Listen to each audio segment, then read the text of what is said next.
Good morning students. આજે આપણે ગ્રામરના નવા ટોપિક સાથે આજે પડી રહ્યા છીએ. ત્યારે આજનો ટોપિક છે આપણો કંજક્શન્સ. કંજક્શન્સનો અર્થ ગુજરાતીમાં કરશું સંયોજકો.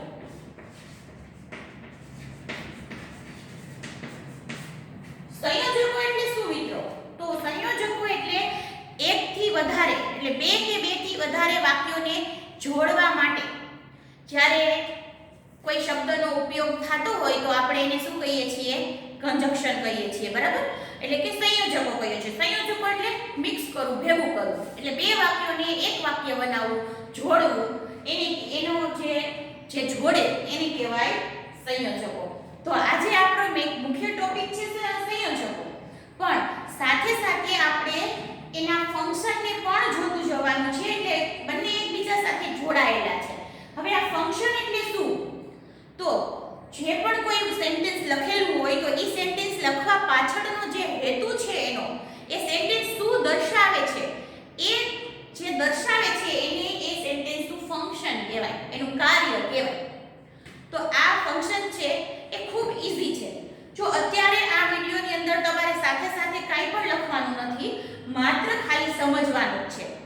લખવા માટેના તમને ફંક્શન અને કંજક્શનના ફોટા મળી જશે અને ફોટામાંથી જોઈ અને ગ્રામરની બાકી બુકમાં તમારે લખી લેવાનું છે. અત્યારે માત્ર ને માત્ર ખાલી સમજવાનું જ છે, બરાબર? હવે કંજક્શન તમે 8મા ધોરણની અંદર એન્ડ અને બટ આ બે કંજક્શન ખાલી ભણ્યા છો, એટલે તમને આમ ખબર હશે કે કંજક્શન છે એ શું હોય છે ને કેવી રીતે વપરાય છે. પણ એવા ઘણા બધા કંજક્શન હોય છે, પણ એમાંથી થોડાક કંજક્શન આપણે 9મામાં ભણીએ છીએ અને બાકીના 10મામાં ભણીએ છીએ. તો અત્યારે 9મા ધોરણની અંદર જેટલા પણ કંજક્શન કરવાના છે એટલા હું તમને આજે અહીંયા બોર્ડ ઉપર સમજાવું છું. તો પહેલા તો તમે ભણી ગયા છો એ જૂનાથી જ આપણે શરૂઆત કરીએ. સૌથી પહેલું કંજક્શન છે એન્ડ, બરાબર? તો આ એન્ડ એટલે એનો અર્થ શું થાય? અને. હવે આ એન્ડ એટલે અને, તો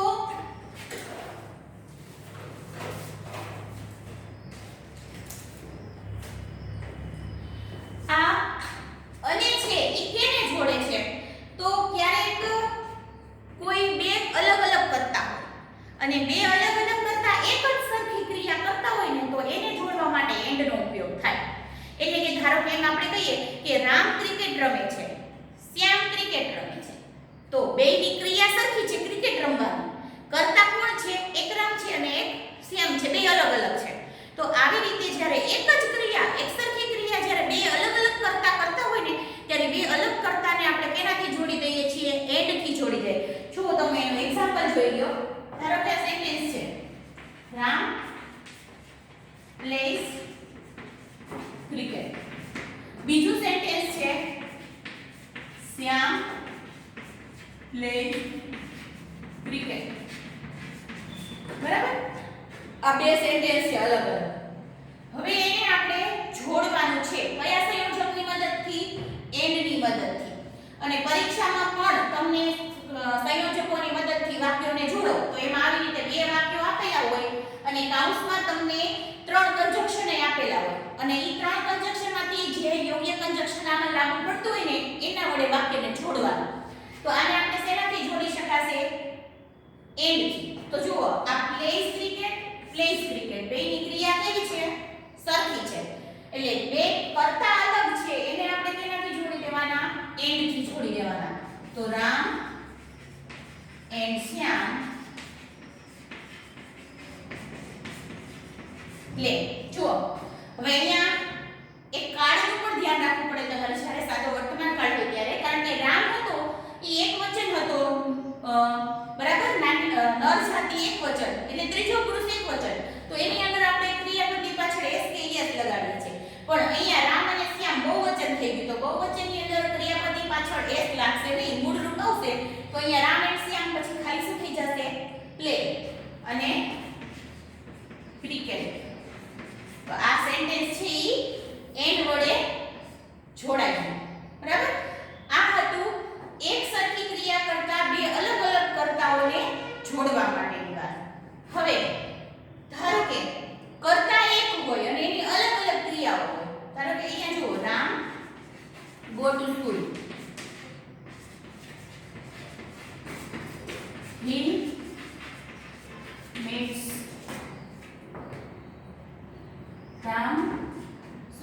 goes to school meets teacher.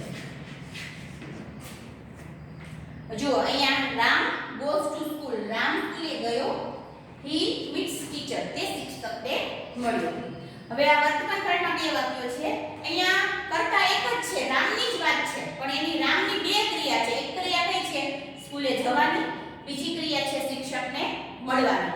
ત્યારે એક કર્તાની બે ક્રિયાઓને જોડવા માટે પણ એનો ઉપયોગ થાય છે, એન્ડ નો ઉપયોગ થાય છે. તો આને કઈ રીતે જોડી શકાશે? તો જો આ રામ સરખું છે, બરાબર? અહીંયા કર્તા કેવા છે?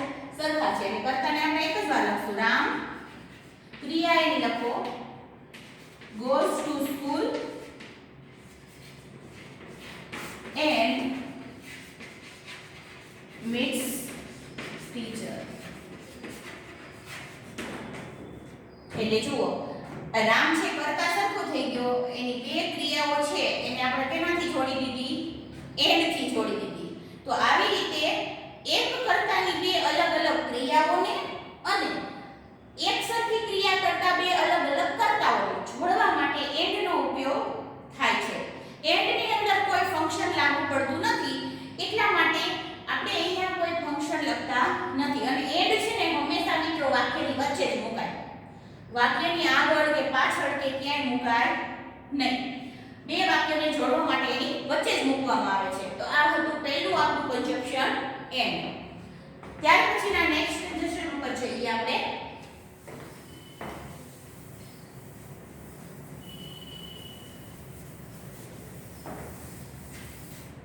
તો બીજું આપણું કન્જંક્શન છે બટ, જેના બીજા સમાનાર્થી શબ્દો છે yet, though અને although. આ ચાર શબ્દો છે ને એ ચારેય એકબીજાના સમાનાર્થી છે. આના સિવાયના પણ બે છે, એ તમારે 10મા ધોરણની અંદર આવે છે, 9મા ની અંદર આ ચાર આવે છે. તો આ ચારેય એકબીજાના સમાનાર્થી શબ્દો છે, ચારેય એકબીજાની જગ્યાએ મૂકી શકાય છે. આ ચારેયનો અર્થ શું થાય છે?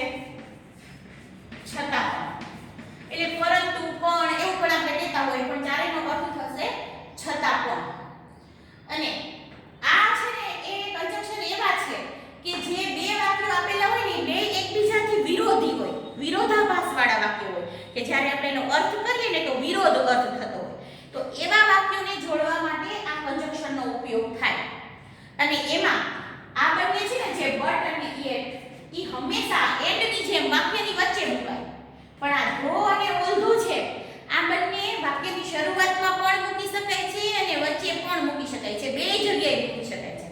એટલે આનો ઉપયોગ જ્યારે તમે કરતા હોય તો તમારે ગમે તે જગ્યાએ તમે મૂકી શકો, પણ બટ અને yet નો ઉપયોગ જ્યારે કરતા હોય ત્યારે ફરજિયાત તમારે એને વચ્ચે જ મૂકવું પડે, વાક્યની આગળ મૂકી શકાય નહીં. તો આ ચાર કન્જંક્શન છે, બરાબર? હવે આ કન્જંક્શનની સાથે સાથે આપણે એના ફંક્શનની પણ વાત કરી લઈએ. તો આ ચારે ચાર કન્જંક્શન છે ને એનું ફંક્શન કયું છે? તો ફંક્શન છે એનું ડિસ્ક્રાઇબિંગ,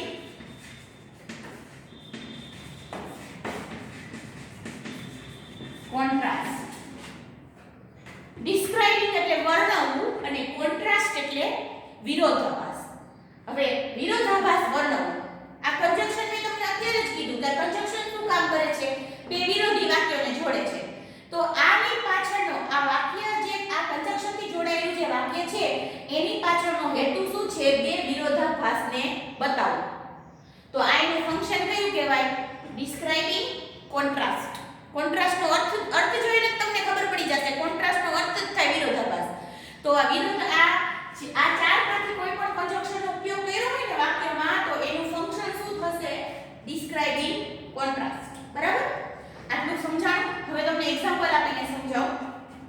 તો એક સેન્ટેન્સ આપણે લઈએ કે he is poor. એ ગરીબ છે, બરાબર? હવે he is happy. તે ખુશ છે. જો સામાન્ય રીતે ગરીબ હોય ને લોકો એ પોતાની રીતે દુખી રહેતા હોય ગરીબાઈના કારણે, પણ આ ગરીબ છે છતાં પણ કેવો છે? ખુશ છે.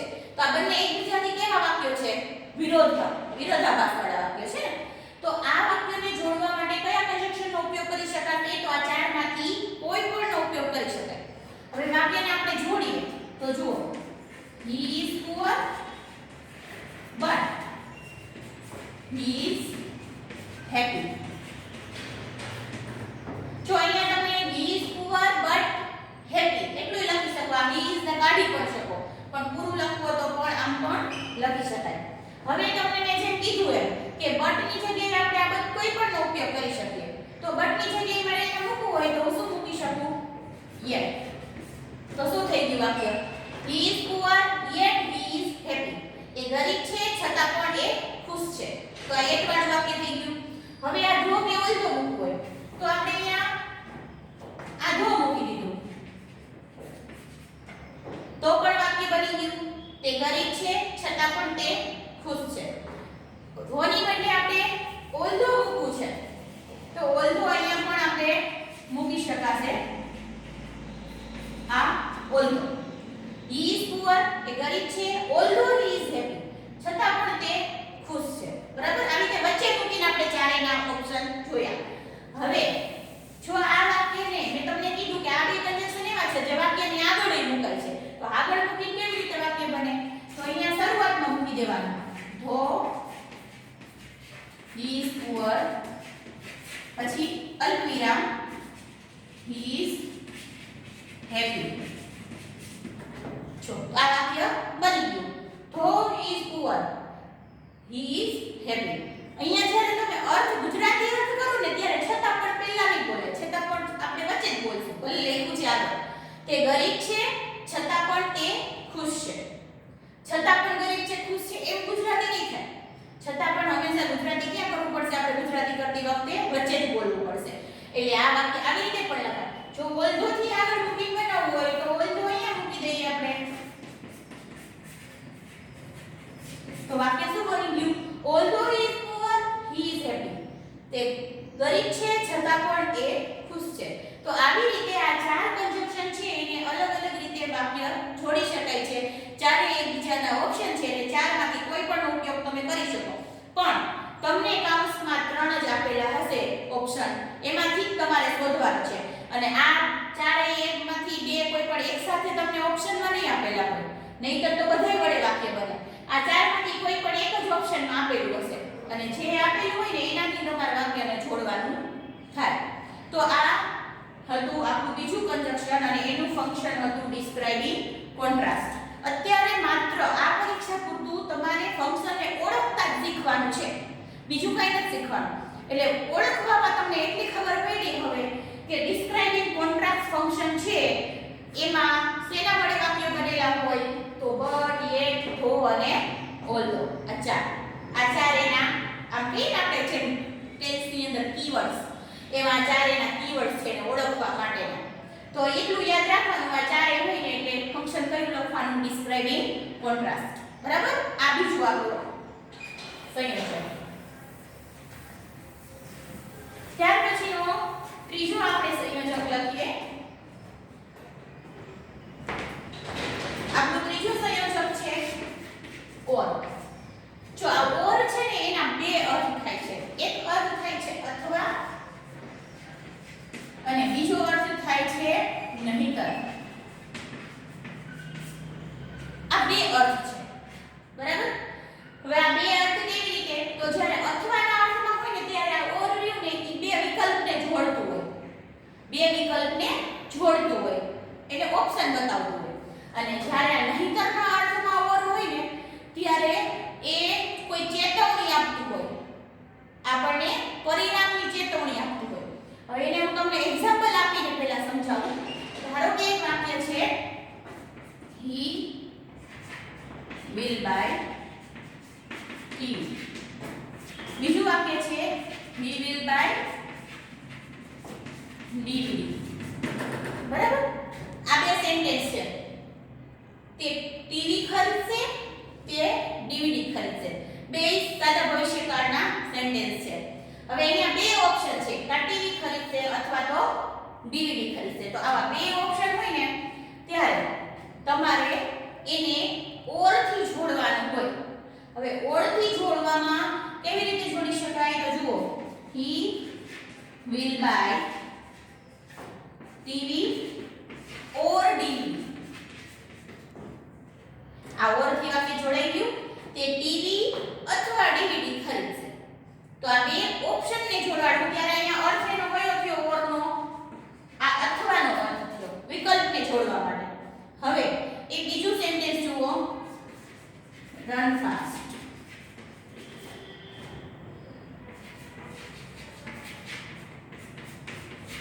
you will lose the race ઝડપથી દોડો you will lose the race તમે રેસ હારી જશો તો અહીંયા જુઓ આ ઝડપથી દોડવાનું કહે છે શું કામ દોડવાનું કહે છે કે નહીંતર એનું પરિણામ તમને કહે છે કે જો તમે ઝડપથી નહીં દોડો તો તમે રેસ હારી જશો તો અહીંયા આપણે ઓર થી જ્યારે વાક્ય જોડશું ને તો કેવી રીતે જોડાશે run fast or you will lose the race ઝડપથી દોડો નહીંતર તમે રેસ હારી જશો તો અહીંયા ઓર કયા અર્થમાં છે નહીંતરના અર્થમાં છે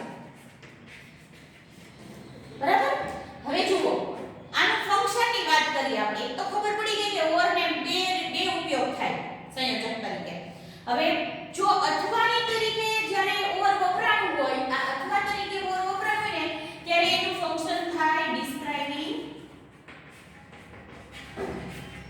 ઓપ્શન જો ઓપ્શન એટલે શું થયું વિકલ્પ અથવા બરાબર તો આ ડિસ્ક્રાઇબિંગ ઓપ્શન ફંક્શન કહેવાય અને જ્યારે નહીંતર તરીકે ઓર નો ઉપયોગ થયો હોય ને તો એનું ફંક્શન થાય ડિસ્ક્રાઇબિંગ કંડીશન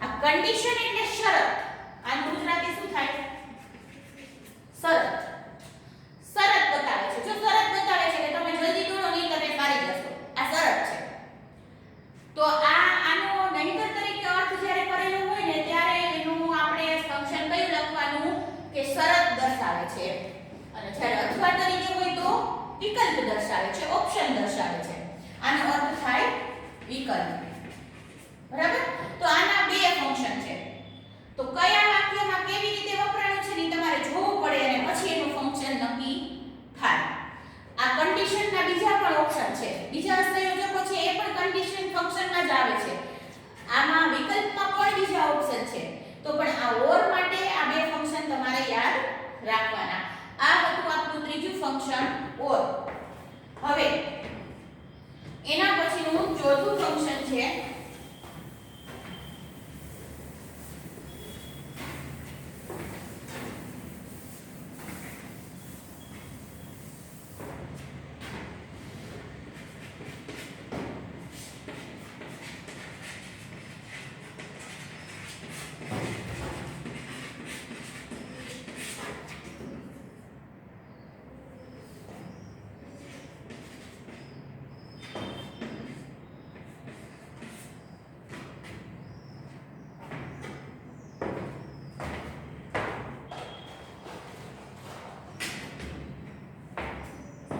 જો આ અધરવાઇઝ અને ઓર એલ્સ આ બે પણ એકબીજાના સમાનાર્થી છે અધરવાઇઝ અને ઓર એલ્સ નો અર્થ થાય છે નહીંતર આગળ આપણે ઓર ખાલી જોયું હતું એમાં એક અર્થ થતો હતો નહીંતર એટલે જ્યારે ઓર નહીંતરના અર્થમાં હોય ને ત્યારે એ અધરવાઇઝ નો સમાનાર્થી શબ્દ થાય ઓર એલ્સ નો સમાનાર્થી શબ્દ થાય એટલે તેનો અર્થ પણ શું થાય છે નહીંતર તો આપણે ખબર છે કે નહીંતર આવતું હોય તો ફંક્શન કયું આવે ડિસ્ક્રાઇબિંગ કંડીશન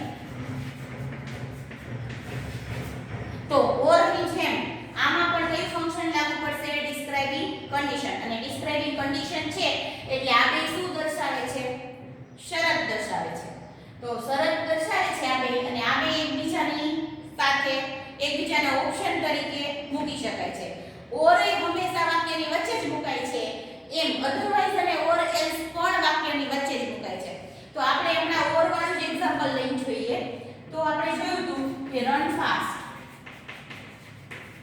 બીજું સેન્ટેન્સ હતું યુ વિલ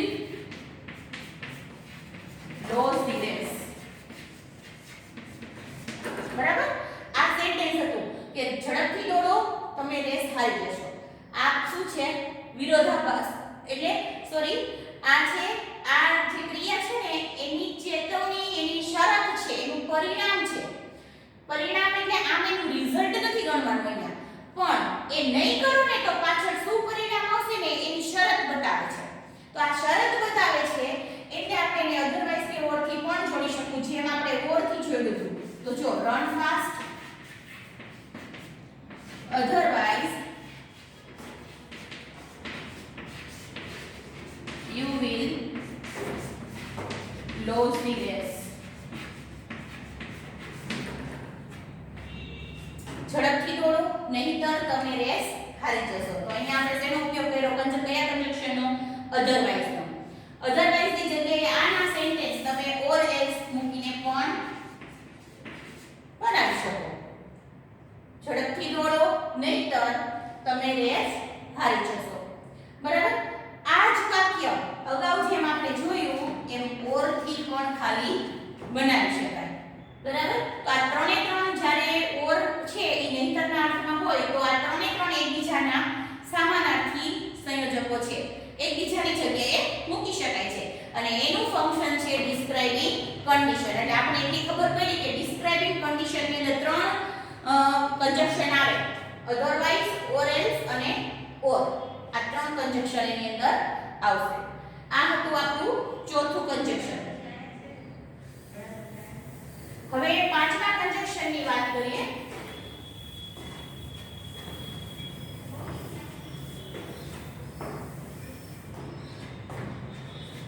પાંચમું આપણું કન્જક્શન છે સો અને ધેરફોર.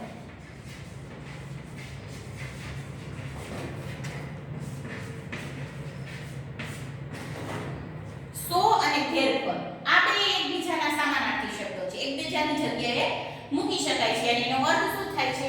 તેથી. અને આ શું બતાવે છે? પરિણામ બતાવે.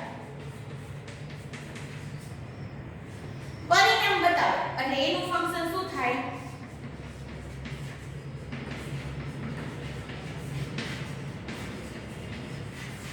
આપણે અંગ્રેજીમાં પરિણામને શું કહીએ? રિઝલ્ટ. તો એનું ફંક્શન શું થઈ ગયું? ડિસ્ક્રાઇબિંગ રિઝલ્ટ, પરિણામ બતાવો. બરાબર? હવે પરિણામ છે એ કેવી રીતે બતાવે છે? તો આ બે છે ને એ વચ્ચે આવે વાક્યની. બરાબર? હવે એક એક્ઝામ્પલ લઈને આપણે સમજીએ કે ધારો કે એક્ઝામ્પલ છે he worked hard.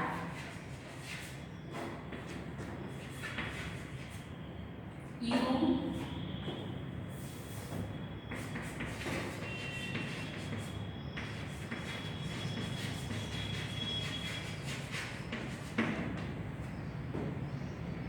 he worked hard. તેને સખત મહેનત કરી. he got good marks. તેને સારા માર્ક્સ મેળવ્યા. હવે આ સખત મહેનત કરી એનું પરિણામ શું આવ્યું? એને સારા માર્ક આવ્યા. બરાબર? તો આ પરિણામ છે. આ પહેલી જે ક્રિયા છે ને એનું આ પરિણામ છે. તો આને જોડવા માટે આપણે શેનો ઉપયોગ કરી શકશું? સો અથવા ધેરફોર બેમાંથી કોઈ પણ. તો જો આપણે જોડીએ પહેલા he worked hard,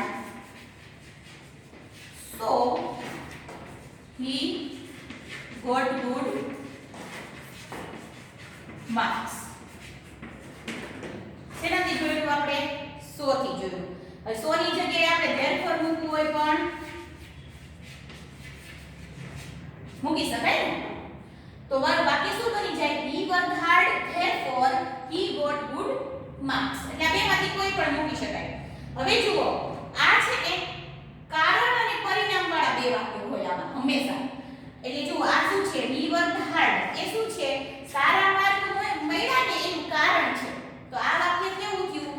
આ કારણ વાક્ય થયું કહેવાય. અને આ કારણ છે જે સખત મહેનત કરી એનું પરિણામ શું આવ્યું? સારા માર્ક મળ્યા. તો આ પરિણામ વાક્ય કહેવાય. તો આ સો અને ધેરફોર છે ને એ કારણ વાક્ય અને પરિણામ વાક્યને જોડે. બરાબર? પણ હંમેશા સો અને ધેરફોર પછીનું વાક્ય છે ને એ પરિણામ જ હોય. એટલે જ આપણે એને ડિસ્ક્રાઇબિંગ રિઝલ્ટ કહીએ છીએ. નહીંતર કારણને તો ડિસ્ક્રાઇબિંગ રીઝન કહેવાય. તો આમાં તો કારણ વાક્ય જે આ સંયોજક છે ને એના પછીનું જોવાનું છે તમારે. એટલે આની વાક્ય રચના હંમેશા કેવી હોય? આગળ કારણ વાક્ય હોય, વચ્ચે આ સો કે ધેરફોર હોય અને એના પછી હંમેશા પરિણામ વાક્ય હોય અને એનું ફંક્શન ડિસ્ક્રાઇબિંગ રિઝલ્ટ જ ગણવાનું છે, રીઝન ગણવાનું નથી. બરાબર? તો આ હતું આપણું પાંચમું કન્જક્શન સો અને ધેરફોર, જેનું ફંક્શન છે ડિસ્ક્રાઇબિંગ રિઝલ્ટ, પરિણામ બતાવવું અને એ વાક્યની વચ્ચે મુકાય છે. એની વાક્ય રચનામાં હંમેશા આગળ કારણ વાક્ય હોય છે અને પાછળ પરિણામ વાક્ય હોય છે. સમજાઈ ગયું આટલું? ત્યાર પછીનું એના જેવું જે છઠ્ઠું કન્જક્શન છે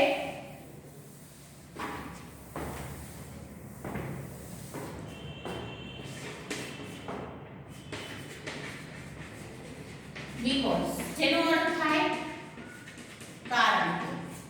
જો આના અર્થ જ કારણ કે છે એટલે આ શું બતાવે? કારણ બતાવે. કારણ બતાવે તો એનું ફંક્શન શું થાય?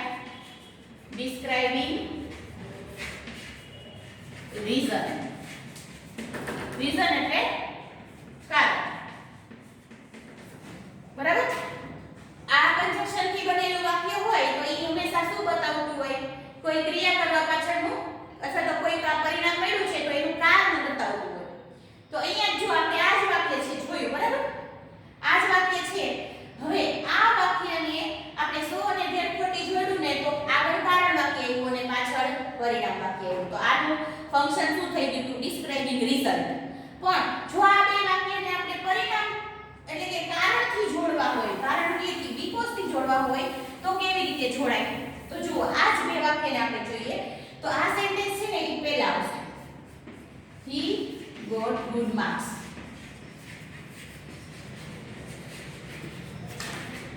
Because he worked hard.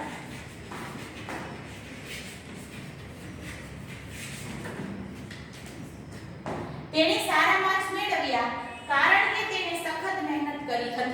બરાબર? તો જો આ જ વાક્યો છે બે, પણ પહેલા સો અને ધેરફોરથી જોડ્યું તો હવે આપણે એને બીકોઝ થી જોડ્યું. માત્ર તફાવત શું આવ્યો કે આ વાક્ય પહેલા આવી ગયું, આ વાક્ય પાછળ આવ્યું. શું કામ આવું આવી ગયું? તો કારણ કે બીકોઝ પછી હંમેશા છે ને કારણ વાક્ય જ આવે અને એની આગળ છે ને હંમેશા શું આવે? પરિણામ વાક્ય આવે. એટલે આગળ પરિણામ વાક્ય, વચ્ચે બીકોઝ અને પાછળ કારણ વાક્ય. બીકોઝ ની પછી કારણ વાક્ય આવે છે એટલે બીકોઝ નું ફંક્શન થાય ડિસ્ક્રાઇબિંગ રીઝન. સો અને ધેરફોર પછી પરિણામ વાક્ય આવે છે તો એનું ફંક્શન થાય ડિસ્ક્રાઇબિંગ રિઝલ્ટ. તો આ રીઝન અને રિઝલ્ટમાં ખાસ ધ્યાન રાખજો કારણ કે વાક્યો સરખા હોય છે, માત્ર ખાલી કન્જક્શનનો જ તફાવત હોય છે. તો આ હતું આપણું છઠ્ઠું ફંક્શન, આપણે કન્જક્શન જેને કહીએ એ બીકોઝ એટલે કે કારણ કે. તો સમજાઈ ગયું હશે તમને બધાને? હવે આપણે નેક્સ્ટ આપણા ફંક્શન અને કન્જક્શન તરફ જઈએ તો એ છે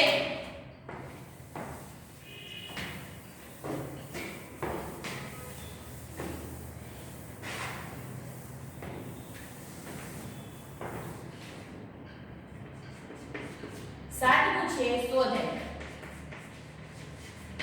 આવી રીતે સો વચ્ચે થોડી જગ્યા મૂકી અને ધેટ આવી રીતે લખાય છે જેને વચાય છે સો ધેટ. સો ધેટ નો અર્થ થાય કે જેથી. બરાબર? આ શું બતાવે છે? તો એ છે ને ઈ ક્રિયા કરવાનો હેતુ બતાવે છે.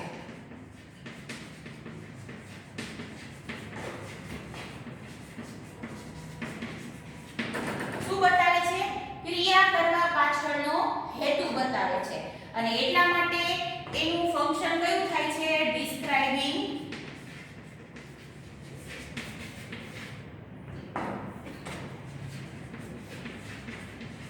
Describing purpose. હવે આ પર્પસ નો અર્થ થાય હેતુ. બરાબર? તો ક્રિયા કરવા પાછળનો હેતુ આ શોધેટ બતાવે છે. તો શોધેટ જ્યારે વાક્યમાં વપરાયેલું હોય તો એનું ફંક્શન થાય ડિસ્ક્રાઇબિંગ હેતુ પર્પસ એટલે કે હેતુ બતાવવો. હવે એક એક્ઝામ્પલ થી જોઈએ આપણે. શોધેટ એ હંમેશા વાક્યની વચ્ચે જ મુકાય છે. એક એક્ઝામ્પલ જોઈએ. He works hard. સખત મહેનત કરે છે he can get good marks. તો ઓના જેવું જ મળતું આવતું જ આપણે વાક્ય લખ્યું છે, ખાલી થોડોક જ તફાવત છે. એટલા માટે જ મેં સેમ વાક્ય લીધું છે કે તમને બંને વચ્ચેનો તફાવત ખબર પડે. જો he works hard, તે સખત મહેનત કરે છે. he can get good marks, તે સારા માર્ક મેળવી શકે. જો અહીંયા can નો ઉપયોગ કર્યો છે. can good નો ઉપયોગ તમને ખબર છે, બરાબર? એ શું બતાવે છે? ભવિષ્યની શક્યતા બતાવે છે. તો સારા માર્ક મેળવી શકે, બરાબર? આ સખત મહેનત શેના માટે કરે છે? કારણ કે ઈ સારા માર્ક મેળવી શકે ને ઈ હેતુથી કરે છે. હજી એને મળી નથી ગયા માર્ક્સ. અહીંયા can નો ઉપયોગ, can good નો ઉપયોગ હોય આમાં. માર્ક્સ આવે, સારા માર્ક્સ આવે એટલા માટે આ મહેનત કરે છે. તો આ મહેનત કરવા પાછળનો હેતુ શું છે? એનો સારા માર્ક મેળવવા. તો આવા વાક્યને જોડવા માટે અહીંયા શું હતું? સીધું he got હતું, એને મેળવી લીધા હતા માર્ક. તો એટલે પરિણામ થઈ ગયું. પણ અહીંયા તો હજી સારા માર્ક આવશે એના માટે, આવે એના માટે મહેનત કરે છે. એટલા માટે હજી આ માર્ક્સ મળેલા નથી, એનું પરિણામ નથી, પણ આ હજી પરિણામની શક્યતા છે. તો આવી શક્યતા એટલે કે હેતુ છે એ આપણે શેનાથી જોડીએ છીએ? so that થી જોડીએ છીએ. તો કેવી રીતે જોડાશે?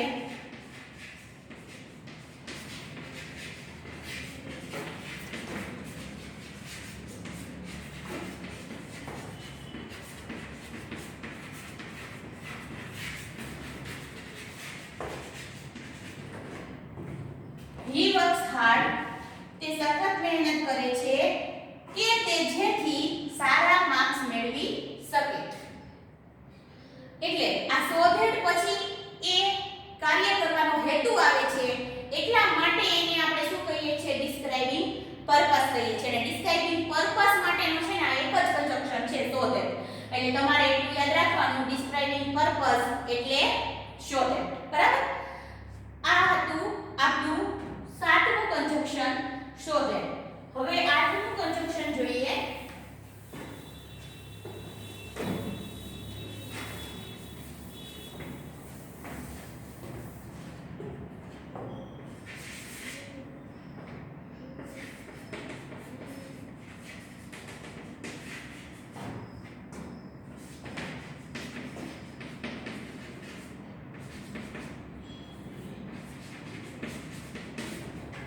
જેનું નામ છે either or. વચ્ચે ડેશ ડેશ કરેલા છે, એનો મતલબ એમ છે કે અહીંયા વચ્ચે કંઈક બીજો શબ્દ આવે છે. આ બે અલગ અલગ મુકાય છે. either or એનો અર્થ થાય છે બે માંથી એક. એટલે બે વિકલ્પ આપેલા હોય, બે ઓપ્શન આપેલા હોય, એમાંથી કોઈ પણ એકની પસંદગી કરવાની હોય, જેને કહેવાય either or. આવું અગાઉ એવું હતું આપણે ખાલી or માં અથવામાં વિકલ્પમાં. તો એ or છે ને એ either or નો સમાનાર્થી શબ્દ છે. તો અહીંયા કોઈ પણ એકની પસંદગી કરવાની વાત છે. અહીંયા વિકલ્પ બતાવે છે. તો ફંક્શન શું થશે? Describing option. તો એનું ફંક્શન છે ડિસ્ક્રાઇબિંગ ઓપ્શન, બરાબર? હવે જુઓ,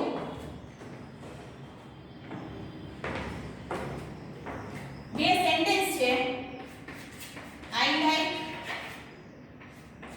tea. I like coffee. મને ટી ભાવે છે, મને કોફી ભાવે છે. તો મને ગમે છે, બરાબર? હવે આ બે ઓપ્શન છે ટી અને કોફી. તો એને આપણે કેવી રીતે જોડશું? either or થી જોડશું. તો I like either tea or coffee. જો either અને or વચ્ચે ટી અને કોફી આવી રીતે આવે છે, બે ઓપ્શન છે. તો I like either tea or coffee. મને ચા અથવા કોફી ભાવે છે. એટલે બેમાંથી કોઈ પણ એકની પસંદગીની વાત છે. અને આ હંમેશા છે ને હકાર અર્થ દર્શાવે. બેમાંથી એકની પસંદગી કરવાની વાત છે, એટલે હકાર અર્થ દર્શાવે છે. હવે આવી રીતે બે ઓપ્શનને જોડ્યા છે, બરાબર? હવે એક બીજું વાક્ય આવી રીતે પણ થાય. Meera is regular. Seema is regular.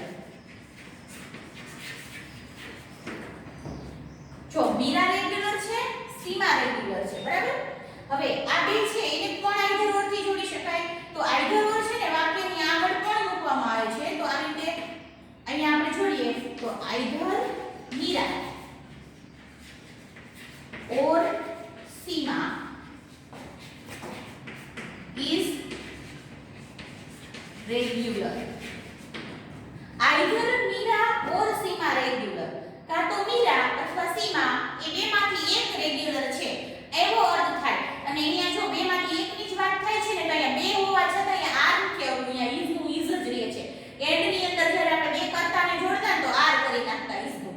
પણ અહીંયા એક જ ની વાત પસંદગી થાય છે એટલે ઇઝ જ રહે છે, આર નથી થઈ જતું.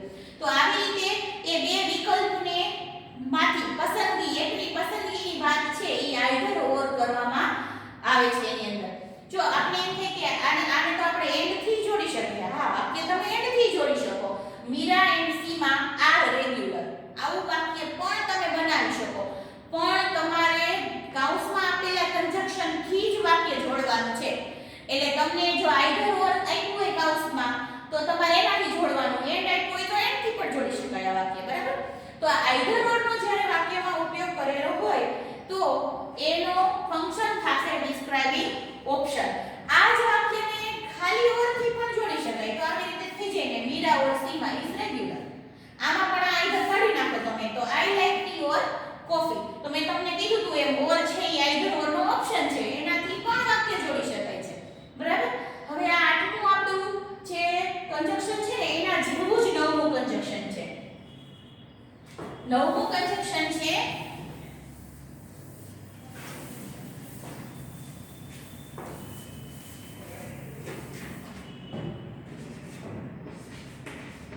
neither nor. ઓલું આઈધર ઓર હતું, આ હતું neither nor. ઓમાં બે માંથી એકની પસંદગી કરવાની હતી, આમાં બે માંથી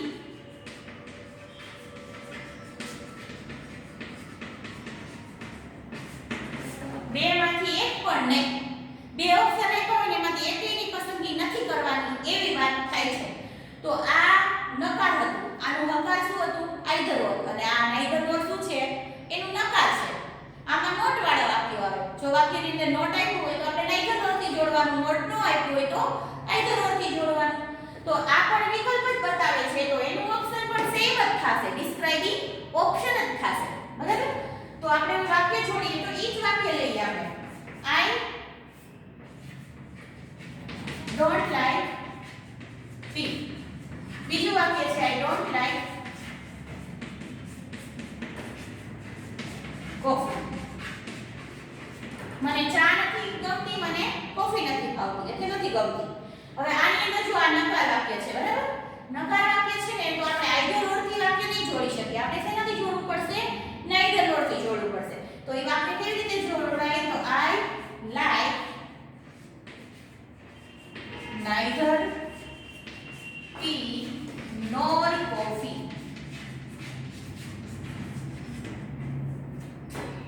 neither અને આ nor. તમને એમ થયું આ don't તો કાઢી નાખ્યું. કેમ? કારણ કે આ neither nor નો ને એને પોતાનો જ અર્થ નકાર થાય છે. એટલે નકાર અર્થ થાય છે ને એટલે નોટ લખવાની જરૂર નથી પડતી.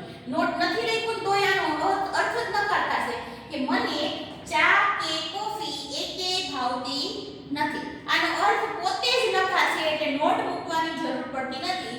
વાક્યમાં જે નોટ આપ્યો હોય છે ને એને કાઢી નાખવાનું હોય છે, બરાબર? અહીંયા ડુ નોટ આપ્યું હતું, આપણે સાદા વર્તમાન કાળમાં નકાર વાક્યમાં વધારાનું સહાયક ડુ ઉમેરવું પડે છે.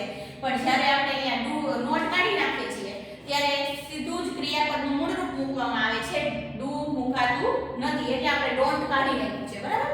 તો આવી રીતે આપણે neither nor થી વાક્ય જોડી શકીએ. એવું જ આપણે પહેલું વાક્ય લઈએ તો જુઓ, મીરા is not regular.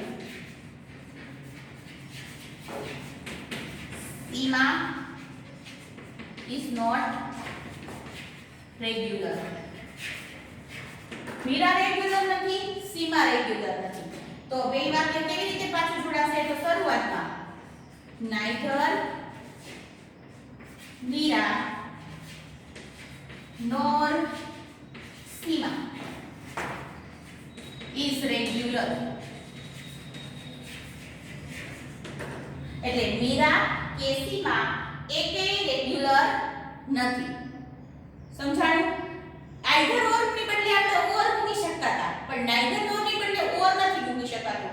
કારણ કે ઓર નો અર્થ એ હકાર થાય છે, પણ neither nor નો અર્થ શું થાય છે? અહીંયા નકાર થાય છે. આમાં પણ આપણે નોટ છે એ કાઢી નાખ્યું. જો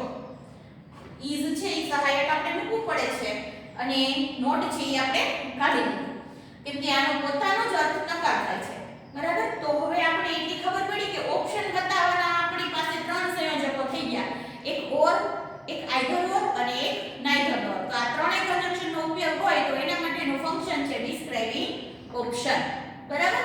હવે આ 9 કન્જંક્શન છે એ તમારે પરીક્ષા માટે તૈયાર કરવાના છે કન્જંક્શન માટે બરાબર. આ 9 કન્જંક્શન માંથી જ તમારે આવી રીતે બે વાક્યો આપેલા હશે અને તમને કાઉન્સમાં કન્જંક્શન આપ્યા હશે, એમાંથી કોઈ પણ એક કન્જંક્શન વડે તમારે વાક્યને જોડવાનું થશે. આ 6 માસિક પરીક્ષા માટે તમારે 9મા ધોરણની અંદર આ 9 કન્જંક્શન જ કરવાના છે, એના સિવાયનું કોઈ પણ કન્જંક્શન કરવાનું નથી. તમને આનો ફોટો છે એ મળી જશે, એમાંથી જોઈ ફોટામાંથી જોઈ અને ગ્રામરની પાકી બુકમાં લખવાનું છે અને એસે અને પિક્ચર ડિસ્ક્રિપ્શન તમને લખવા આપી દીધા છે, એ લખાઈ જાય પછી આ કન્જંક્શનનો ટોપિક તમારે ગ્રામરની બુકમાં લખી નાખવાનો. હવે આપણે કન્જંક્શનની સાથે સાથે ફંક્શન તો અત્યારે જોતા જ ગયા છીએ બરાબર. તો આ ફંક્શન જોયા, પણ ફંક્શન પરીક્ષામાં કેવી રીતે પૂછાશે અને કેટલા ફંક્શન પૂછાશે એના માટેનો નાનો એવો વિડિયો તમને આના પછીના નેક્સ્ટ વિડિયો તમને મળી જશે. એટલે આવતા નેક્સ્ટ વિડિયોની અંદર માત્ર આપણે જે અત્યારે ફંક્શન આમાં જોયા છે કન્જંક્શનની સાથે એનું લિસ્ટ બનાવી અને કેવી રીતે પૂછાશે એનો નાનો એવો વિડિયો આપીશું તમને અને એને પણ પાકી બુકમાં લખવા માટે ફોટો મળી જશે. ત્યાં સુધી બાય.